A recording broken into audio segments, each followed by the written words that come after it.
Hello everyone. Today let's discuss about vasopressors and inotropes.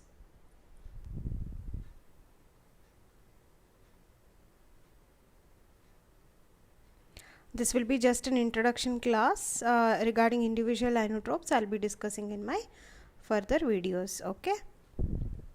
So first let's know about what are vasopressors. Okay. These are the class of drugs that increase the mean arterial pressure by vasoconstriction. Okay, so two things you need to remember. One is they increase the mean arterial pressure mainly by peripheral vasoconstriction. Okay, then what are the inotropes? These are the class of drugs that increase the cardiac contractility. Okay, so these doesn't have any action on the vasculature, they just increase the cardiac contractility, so they increase the cardiac output. Most of the drugs that we know that we use in ICU setup have both inotropic as well as vasopressor activity. Okay, regarding each of the inotropes I'll be discussing later. So first, now let's know about the indications for the vasopressor use. Okay, what are the indications? Whenever there is if mean arterial pressure is less than 60 millimeters of mercury and also a drop in SBP by more than 30 millimeters of mercury from the patient's baseline value, and when these two are present and they lead to end organ damage, okay, end organ dysfunction secondary to hypoperfusion. Okay, this is very important. So just a decrease in BP by more than 30 millimeters of mercury is not an indication for initiation of vasopressors or inotropes. Okay, both should be there. There is a decrease in mean arterial pressure by less than 60 millimeters of mercury, and also the systolic BP has reduced more than 30. Both of these are leading to end organ damage like AKI or any hepatic dysfunction secondary to organ hypoperfusion. Okay, so this is the indication. So how do you calculate mean arterial pressure? This is by dBp plus 1/3 of pulse pressure. Okay, pulse pressure, how do you know? It is SBP minus dBp. Okay, this is the formula. This is how we calculate for the mean arterial pressure.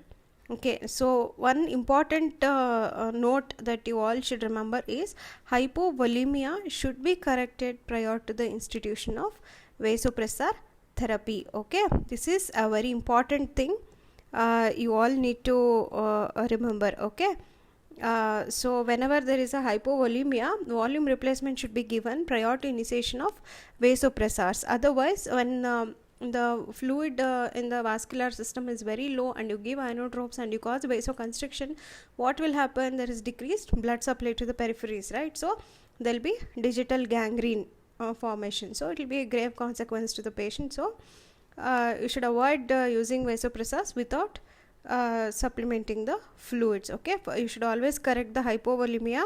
On top of that, if there is no improvement in blood pressure, then you have to start the patient on vasopressors. Okay, so next, another important thing is we should know about the receptors, various adrenergic, cholinergic, dopaminergic receptors, and where they are located and what are their actions. This is physiology but very important. You need to understand this to understand individual drug actions. Okay, first one is the alpha 1 receptor. As you all know, it is located in the vascular smooth muscle, right? What does it act? It causes vasoconstriction. So the next one is beta 1 receptor. Beta 1 receptor is present in the heart and intestinal smooth muscle. Okay, it causes increased contractility of the heart and also causes increased automaticity. Okay, and so it also increases the heart rate. Next is the beta 2 receptors. These are present in the blood vessel and also in the bronchial smooth muscles. Okay, it causes vasodilatation and bronchodilation. That's why it is used in asthma, beta 2 agonist, right? Next one is the dopamine receptors, D1 and D2. These receptors are mainly present in the renal and mesenteric vasculature, so they cause vasodilatation. Next is V1 and V2. These are vasopressin receptors. Okay, V1 is located in the blood vessels, whereas V2 is located in the renal collecting duct. V1 receptor, they cause vasoconstriction, whereas V2 receptors cause increased permeability of the collecting duct and it mediates water reabsorption. Okay, so these receptors, alpha 1, beta 2, and these dopamine receptors are very important. Okay, so you should all remember this. This is very important to know the individual drug actions. Okay.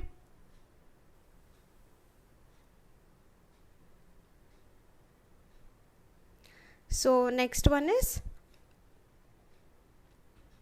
epinephrine. Okay, drug wise I will tell you where they act. Okay, so the first one is the epinephrine, adrenaline, which we commonly use. It is an agonist at alpha 1, beta 1 and beta 2 receptors. One more is the norepinephrine that you all most commonly use in septic shock patients, right?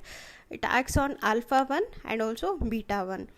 And dopamine, it acts on mainly beta 1, alpha 1 and dopamine receptor, that is D1. Okay, next dobutamine, which is a synthetic catecholamine. Okay, the above three are endogenous catecholamines, whereas dopamine is a synthetic one. This dopamine acts on beta 1 receptor. Okay, and vasopressin acts on V1 receptors. One more is isoproterenol. This has isolated beta action. Okay, it is isoproterenol.